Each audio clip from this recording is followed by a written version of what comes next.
We interrupt this program for an urgent news bulletin. Okay. First up, the Indian Premier League. Just an absolutely explosive performance from Abhishek Sharma of Sunrisers Hyderabad. Oh, yeah. What happened? He scored a phenomenal 141 runs and get this, off just 55 balls. Wow. 55 balls. That's incredible striking. Exactly. And it wasn't just him showing off this powered Hyderabad to chase down a huge target. 246 set by Punjab Kings. 246. That's massive. Did they get there? They did, 247 for 2. And they did it in only 18.3 overs. It was just breathtaking. Unbelievable. That chase must be some kind of record, right? Second highest successful chase in IPL history, apparently. That's huge. And Sharma's innings must have been boundaries galore. Oh, definitely. 10 sixes and 14 fours, just pure power hitting. 10 sixes. And that score, 141, it feels like it breaks some records, too. It did. It's now the highest individual score by an Indian player in the IPL ever. Okay, that's massive. Bigger than anything before by an Indian batsman. And also the highest score for a Hyderabad player specifically. Right, for their franchise. Yeah. And how does it stack up overall, like against international players, too? It's the third highest overall in IPL history. Only Chris Gale's 175 and Brendan McCullum's 158 are higher. So he's in legendary company then. What an innings. Absolutely. And it had a big impact on the table, too. Hyderabad had lost 4 straight. Ouch. So this must have been a huge relief. Yeah, it bumped them up to 8th place. Punjab Kings, on the other hand, they dropped down to 6th after that loss. Tough break for them after putting up 246. Shows how competitive the league is. And there was another IPL match worth mentioning, Nicholas Puran. Ah, yes, for Lucknow Supergiants. That's right. He hit 61 off just 34 balls, helped them beat Gujarat Titans. And that loss ended Gujarat's winning streak, didn't it? They'd won 4 in a row. Correct. Aiden Markram also chipped in for Lucknow, 58 off 31 balls. So, yeah, the IPL season is just, full of drama and records already. It really is. Never a dull moment. Okay, shifting gears quite drastically now. Yeah. To a much more serious international story. Right. What's this? It involves a Russian missile strike in Ukraine. It apparently hit a warehouse owned by an Indian company. An Indian company? Which one? Kusum Healthcare.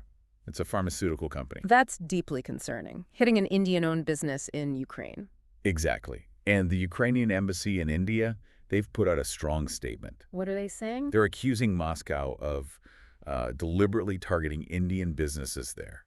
And they're pointing out the contrast with Russia's claims of, special friendship with India. A deliberate attack on Indian interests. That's a serious accusation. What was in the warehouse? Reports say it contained essential medicines, things for children, for the elderly, vital supplies. Oh, no. When did this happen? April 12th, 2025. So very recently. Has anyone else confirmed this? Yes. The UK ambassador to Ukraine corroborated it, mentioned Russian drones hitting a major pharma warehouse in Kyiv. And did the ambassador add any context? Called it part of Russia's ongoing campaign of terror against Ukrainian civilians. Stark words. And this is happening despite calls for a ceasefire. Right. The U.S. has been pushing for one, but the Russian offensive continues. Ukraine's reaction? Their foreign minister was blunt. Said Russia is the only obstacle to peace, specifically setting them the refusal of the U.S. ceasefire proposal. It feels like the attacks have been relentless lately. The scale is quite staggering. Figures from mid-March to mid-April suggest nearly 70 missiles, over 2,200 Shahed drones, and more than 6,000 guided aerial bombs were launched by Russia across Ukraine. Just devastating numbers. And Kusum Healthcare, is it a big company? It's pretty significant, yes. Operates globally in about 29 countries.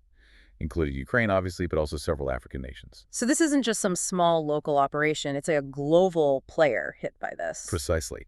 It highlights the impact on civilian infrastructure, on businesses, and the specific accusation of targeting Indian assets and destroying medical supplies.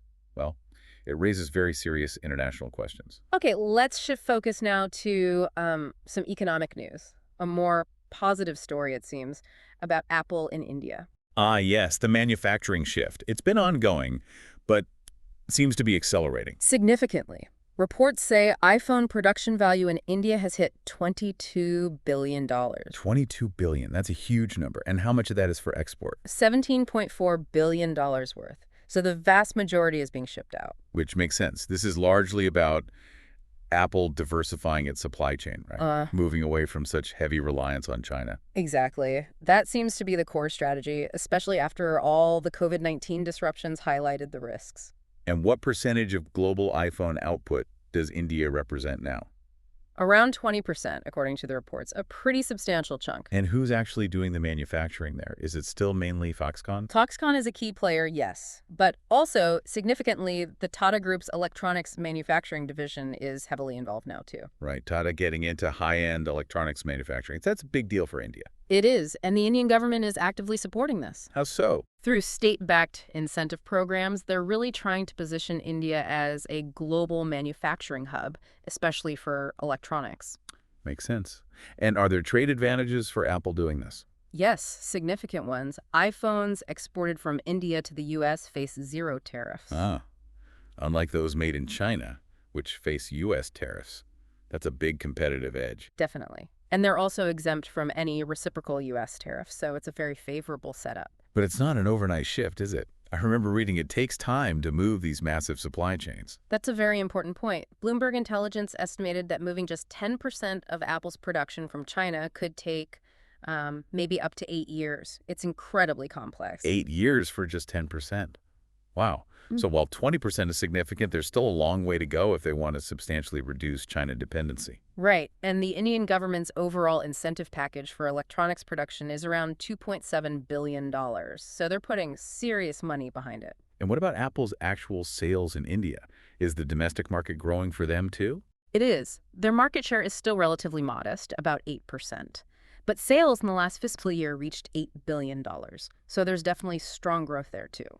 So it's a combination of strategic diversification by Apple and strong government support from India, really changing the landscape. Absolutely. Okay, let's move on to something affecting millions daily, the Unified Payments Interface, or UPI. There have been some problems lately. Ah, yes, the outages. It's become so essential, any disruption is felt immediately, isn't it? Totally. There was another one recently, the third major one in April 2025, apparently. The third in just 1 month. That's concerning. When was this latest one? Started around 11:30 a.m. on a Saturday. Peak complaints hit around 1 p.m., about 2,400 reports according to Down Detector. Okay, so noticeable disruption. Did NBCI, the Payments Corporation, say anything? They confirmed it, yeah. Said services were stabilized by late afternoon and they're monitoring things. And what about the other April outages? Were they explained? The first one, April 1st, they said was due to technical adjustments. Then April 2nd, it was latency issues, so slow processing. Both were apparently fixed the same day. Still, 3 outages in quick succession. It points to some underlying stress on the system, perhaps, especially with the transaction volumes. You have to assume so. The numbers are just astronomical. In March alone, 18.30 billion transactions. 18 billion. Yeah, worth nearly 25 lakh crore rupees. That is an immense load on the IT infrastructure. No kidding. And are experts suggesting reasons for transaction declines, which people also complain about? Some are suggesting it might be the fraud detection algorithms. As fraud attempts rise, the systems become more sensitive and maybe flag legitimate transactions more often. That makes sense. A tricky balance to strike. But it definitely raises questions about UPI's scalability for the future, doesn't it? It does, and it's leading to talk about alternatives or maybe supplements like the retail central bank digital currency, the CBDC. Right, the e-rupee. How might that help with UPI issues? Well, the idea is if the retail CBDC runs on the existing UPI network infrastructure, it could potentially bypass the need for interbank settlements for every single transaction. Ah, so it could remove one layer of complexity, maybe a potential bottleneck? Those settlements between banks must be a weak link sometimes. That seems to be the thinking, because right now the user reaction to these outages is, well, pretty negative. Lots of frustration online. I can imagine. Failed payments, delayed refunds, it undermines confidence. Exactly. People worry about having to go back to cash.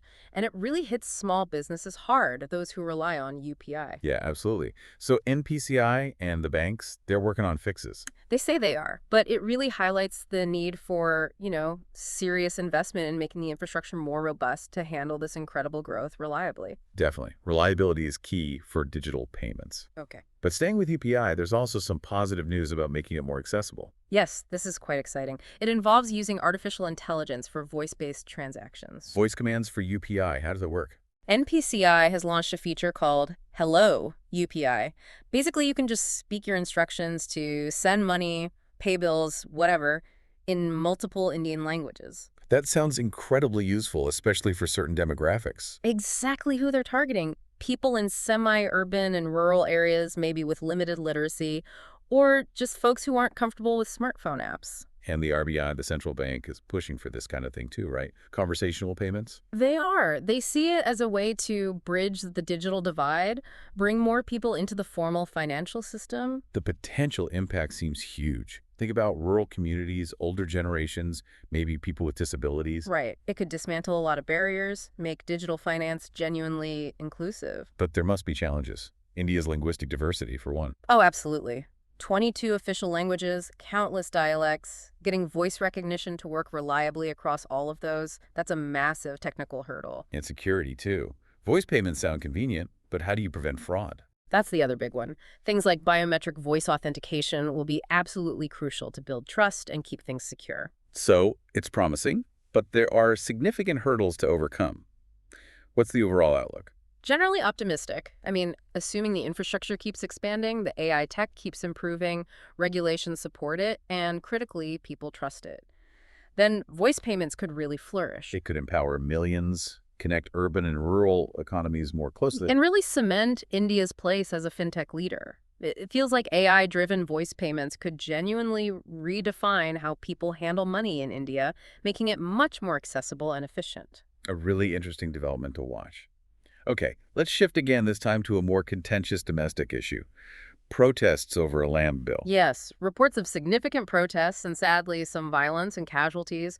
The focus seems to be on how this bill affects Muslim communities. What are the specifics? How many casualties? Reports mention 3 deaths and 118 arrests linked to these protests. 3 deaths. It's tragic. What's the core issue with the land bill? Protesters and various groups are arguing that it unfairly targets minority groups, especially Muslims, and threatens their land rights. Where are these protests happening? Is it localized? No, it seems quite widespread, demonstrations across several states, and unfortunately there have been clashes with police reported in some areas. What's the government's justification for the bill? They argue it's needed to streamline land acquisition, make it easier and faster to get land for big industrial and infrastructure projects, which they say will boost development. Okay, so the standard development argument.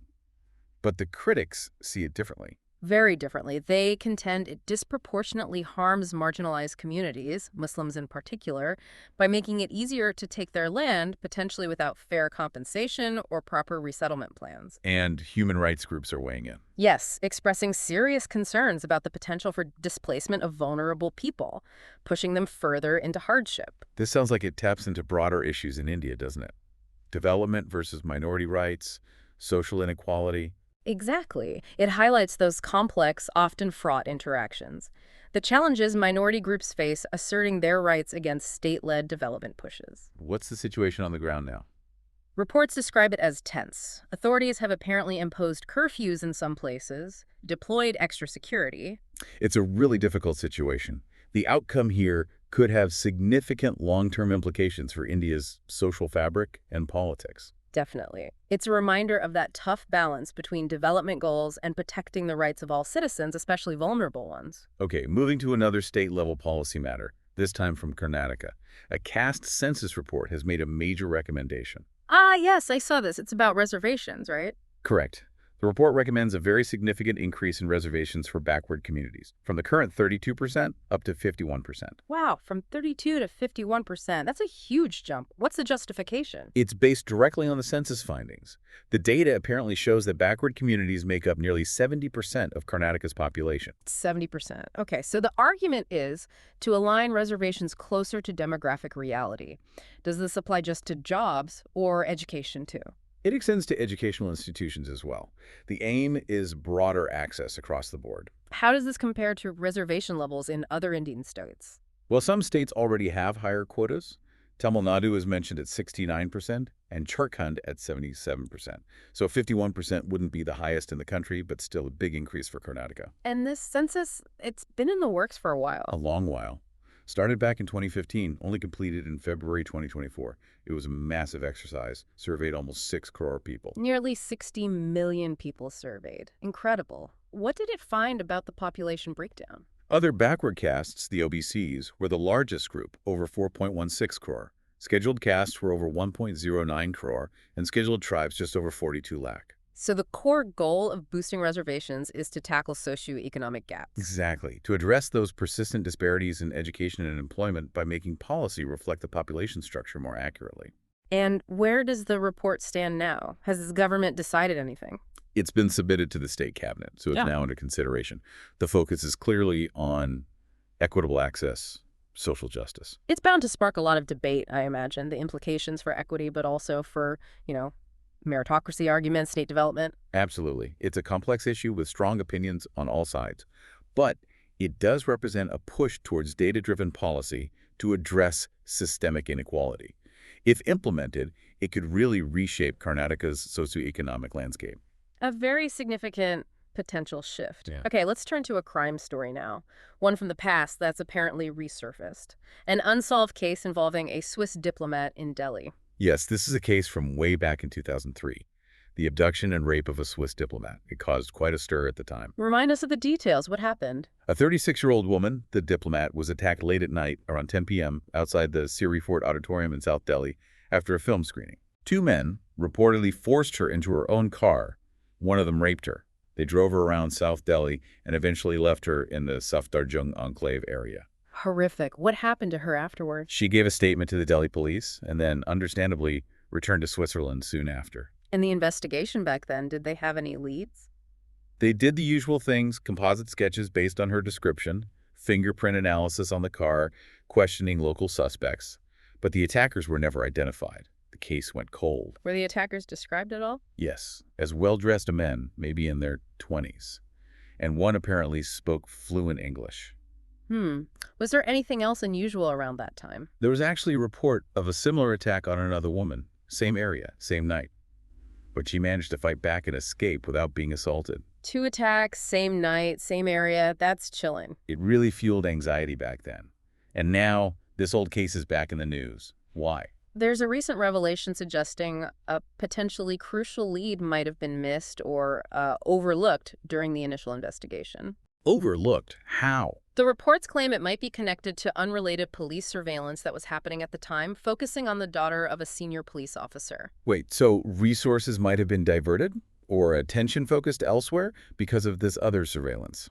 That seems to be the implication being raised now. It's casting doubt on the priorities of the investigation back in 2003. That's deeply troubling if a lead in a rape case was missed because of something like that. Exactly. It just brings back painful memories of Delhi's struggles with gender-based violence and, erodes public trust when justice isn't served, especially if procedural issues are involved. A grim reminder indeed. Okay, let's shift continents now to the U.S.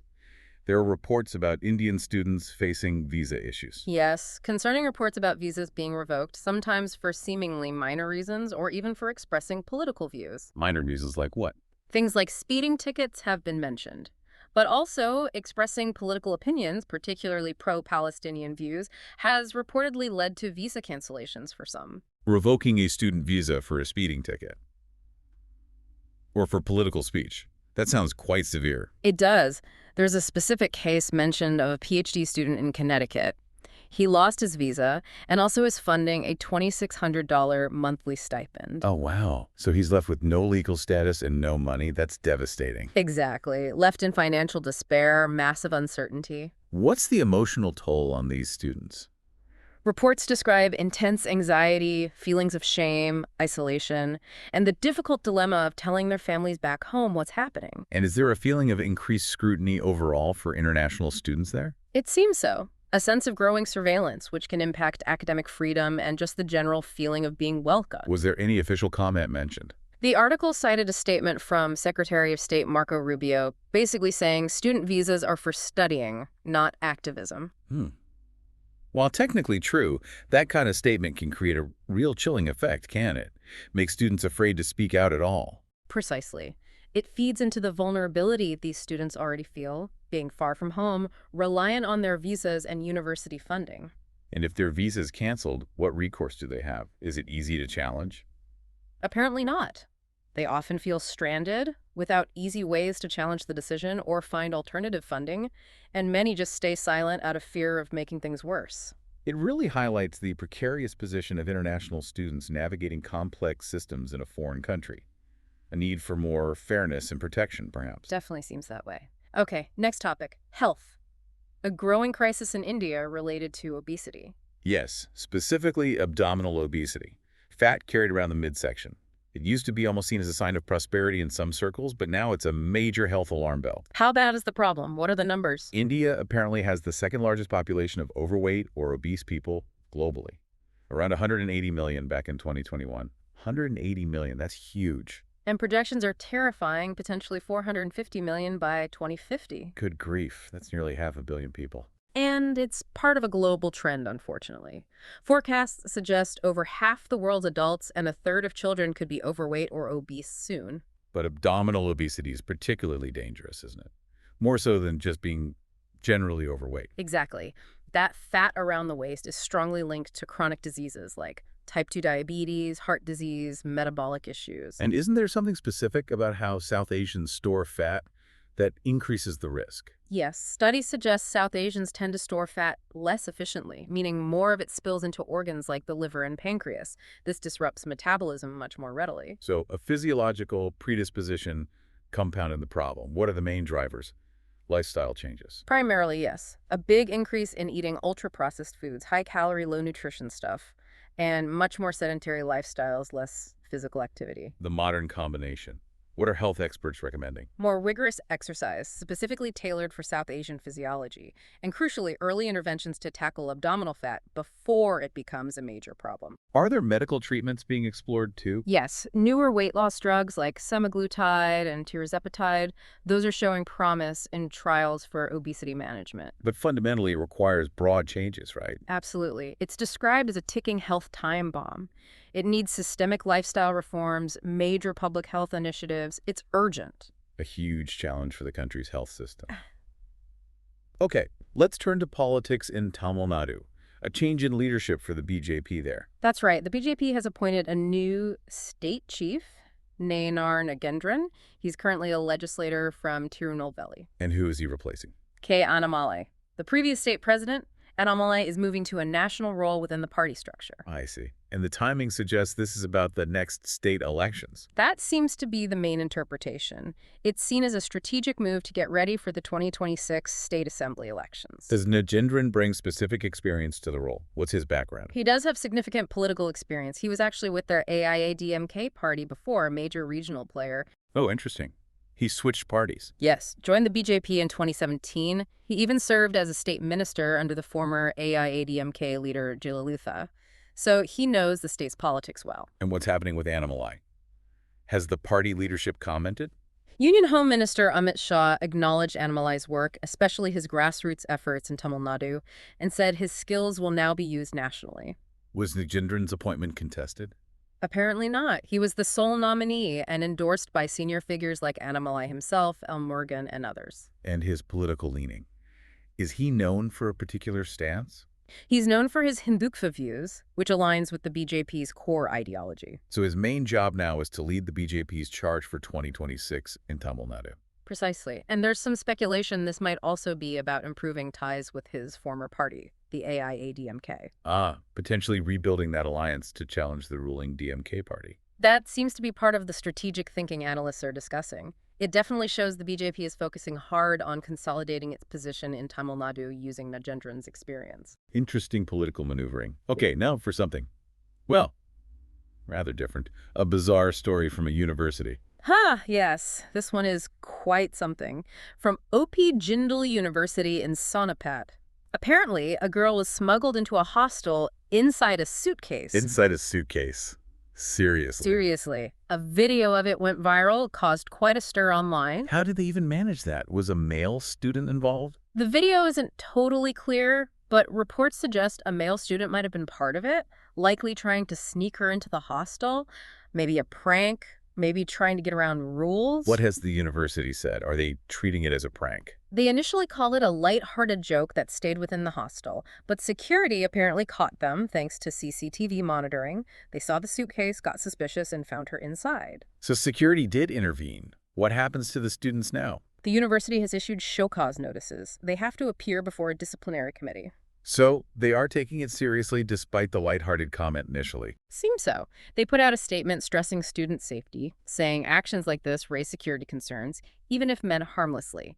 They also asked people to stop spreading unverified stuff and respect student privacy. What was the reaction online, apart from amusement? A real mix. Some criticized strict hostile rules, saying they push students to do things like this. Others just found it funny making jokes. And some were asking why they didn't just, get a cheap hotel room. It does sort of highlight the weird situations that can arise from restrictive environments versus students wanting freedom or privacy. Exactly. And the university's response kind of shows that tightrope walk, ensuring safety but also respecting dignity and privacy. A very strange incident all around. Definitely one for the books. Okay, finally, let's tackle a serious issue impacting the academic world: retracted scientific papers. Yes, this seems to be a growing global problem, and India is significantly affected. How bad is it globally? What are the numbers? In 2023 alone, over 40,000 research articles were retracted worldwide. 40,822 to be precise. 40,000, that's an astonishing number.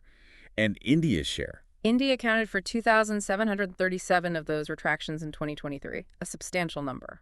Why are so many papers being retracted? Is it just honest mistakes? Sometimes it's errors, yes, but often it's more serious. Plagiarism, faking data, manipulating results, even fraud in the peer review system itself. So deliberate scientific misconduct. What drives that? A lot of it is blamed on the intense publish or perish pressure in academia.